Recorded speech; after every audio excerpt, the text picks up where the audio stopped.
Yun o. Ang dilim. Dilim. Papunta na kami ng Antipolo. Ay, Antipolo sa Laguna, Ilocos. Lapit lang ng Antipolo. Hindi, Ilocos kami pupunta.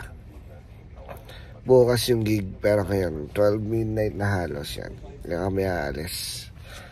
Para ba yung mga 8 AM nasa ano na kami, Ilocos.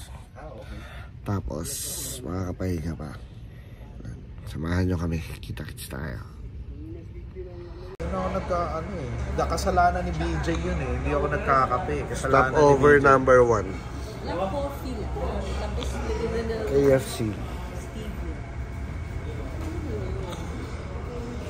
Yan, usapang diet at pagpapayat. Kaya nyo 42 hours hindi kumain. Sinuji lang may kaya nun. Samahan nyo ng ano? Samahan nyo ng dasal. Dasal. Intentional dapat. Hindi in vain. Oo. Dapat meron ka paglalaanan mo.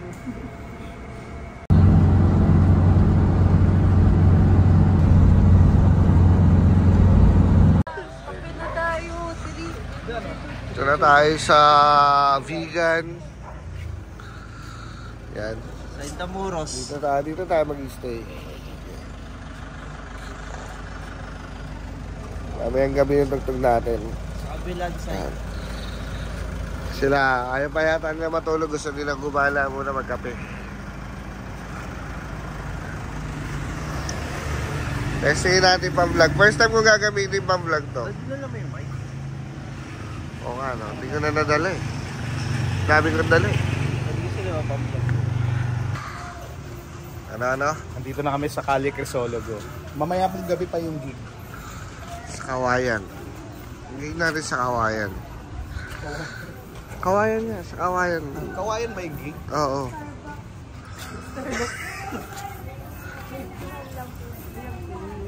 Hinahanap namin bakery ate. Dunkin Donuts. May Dunkin Donuts nga eh. Progressive vegan.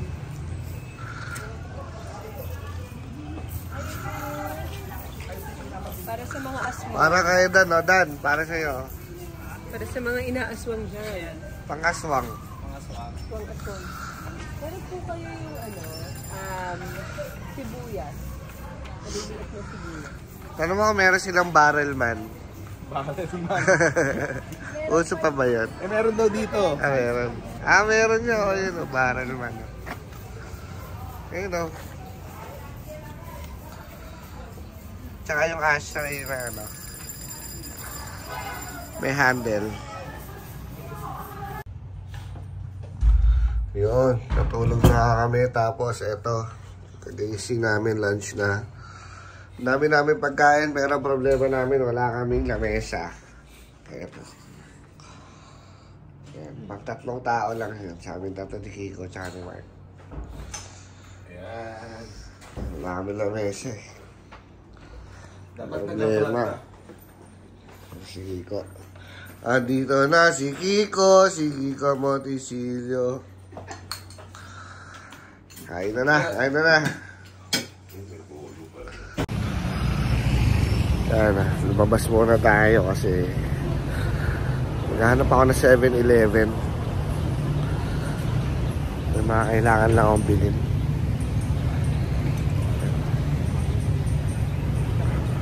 Sila nasa kwarto pa eh. Ako nauna na muna ako. Mag-explore muna. Explore. Ganda ng plaza nila. Ayan o.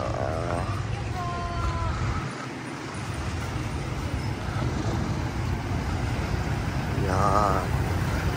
Ito yung plaza. Ito yung 7-Eleven. Dito.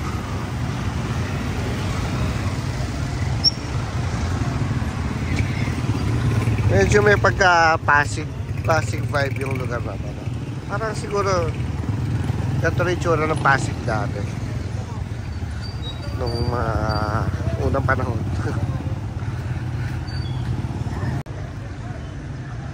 Ito yung plaza nila. Napakaganda. Napakalinis. Napakaaliwalas. Ayan.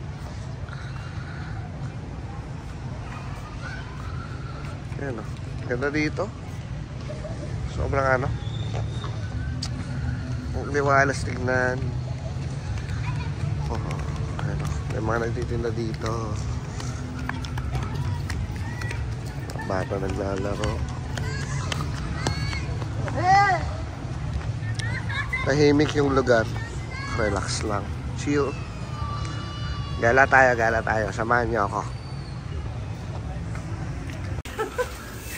Ito na. Namimili na kami ng longganisa, bagnet, sukang Ilocos, pusit, balikutsa. Ito asukal. Ito na yung longganisa. Mag-playdate na lang sila. Ace Waters pa. Oh, love, tingnan mo to. Si DJ vlog.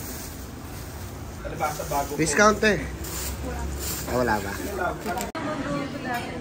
Oh, dahil Magawa kami ng line-up ibibigay kaya na lang niya dun para sa set mamaya. Hindi siya kumakain ng cinnamon talaga. Support yun, support. Meron kaming medley. Ito. Pero yun, kung Torpe bubukin mo by siya, Barbie, Sundo, Aya de Leon, Wag na Wag by Kichi, Sulat kay Ate Asel, Suntok sa Buwan kay Hana, Mojo Fly. Tanawid medley tawag dyan. Dito yung gagawin. alam mo, gusto niyang gawin na ginawa. Food trip kami dito. Ano yan? Ito yun. Cinnamon rolls ng Marsha's. Cinnamon roll. Punta kayo ng vegan. Hanapin yun, cinnamon. Cinnamon by Marsha. Kayo dito sa Marsha's Cafe. You know, ate. Ayan si Marsha mismo. Ate Marsh. Saglit. Yan o, salamat kay Ate Lucy. Oh. Lucy, ang may-ari ng Lucy's Antique Shop. Oh. Yan o. Yeah, welcome mga singers sa banda. Yan po. Thank you. Sana balik kayo. Mismo Kali Cresologo ko. Yan o. Magpunta kayo ng vegan, kailangan nyo pumunta sa Lucy's Antique Shop at i-try nyo po yung kanilang pasalubong center dito. Meron silang empanada, meron silang kung ano-ano pang mga pangpasalubong. Yung bagnet, ako dito ako bumili ng bagnet doon eh. Tsaka suka. Ayan o, ang daming tinda o. Yung empanada ni Ate Lucy's. Ayan o, Lucy's Antique Shop. Yeah. Sikat na sikat si Madam Lucy dito eh. Madam Lucy. Thank you for shopping and hope you'll come back. Siyempre naman po. Salamat. Bye-bye. Salamat. Salamat. Alam mo, in fairness, nakakatuwa ka. Alam mo, ang bilis ng utak mo. Ba't hindi mo subukan tumakbo ng presidente? Ay, naku, masaya. Pag ako ang naging presidente ng Pilipinas, tapos pag ang presidente ng Pilipinas bakla, ang saya-saya. Bakit? Naku, ang Malacanang, Color pink. Oo. Ano pa? Tapos pag ako naging presidente, lahat ng mga babae makatapon sa isang isla. Huh? Oo. Ay, mga Tapos lalaki. lahat ng mga pangit, lethal injection.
Angel